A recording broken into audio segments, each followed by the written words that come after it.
Alaska picker owner Kelly Turney makes his living collecting antiques and the stories that go with them. Twice a year, he gives people a chance to go beneath the streets to share those tales from a bygone era. It's a trip back in time through the streets of Palmer. We're going to the CarQuest Auto Parts building, which was originally Burt's Drug Store. But in the basement used to be the Palmer cocktail bar. Kelly Turney leads his tour group to sites few people have ever seen. So if you look around, you can still see the murals from the bar that are still here. You have a cache, you have a bear, and I believe the scenery's behind the two kind of door panels there. Remnants of a nightlife scene left behind long ago still linger below the CarQuest Auto Parts store. Nice Naga hide, pleather, you know, great padding there.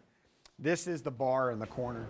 At the Palmer Fire Station, the familiar sound of the thrice-a-day steam whistle from the old powerhouse, and Kelly's anecdote from another era. In the 50s, there was a mayor who did not like said steam whistle. It annoyed him, so it disappeared.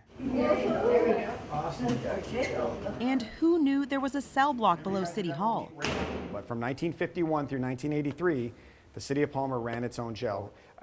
For me, it's, you know, I'm lucky enough to be able, that people share those stories with me. And so that's one of the reasons that we do the tours. It's those tales and snapshots in time people were eager to take in. Oh my gosh, when you live in an area for most of your life, to find out there's this huge park that you didn't even know existed, you have to see it.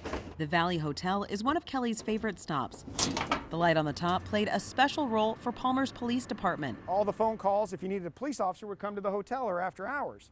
So if you were out driving around on patrol and somebody needed you at the house, they could flip a switch and that red light would turn on and it would go around like this, motorized. And so the cop knew he had to turn around, come back to the hotel and see where the call for service was. Underground, another piece of history uncovered. This is the Switchboard. It's U.S. Army surplus.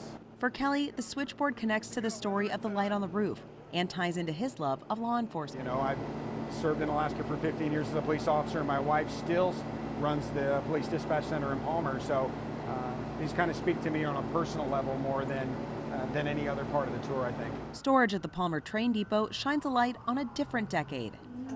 But this is the original Art Deco lighting for the depot.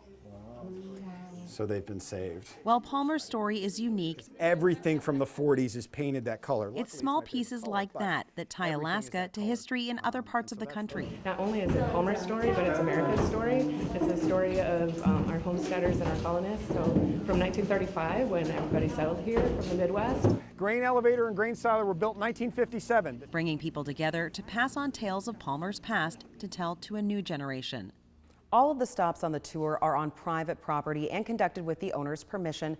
Alaska Picker will likely hold another tour this fall. In Palmer, Heather Hinsey, KTVA 11 News.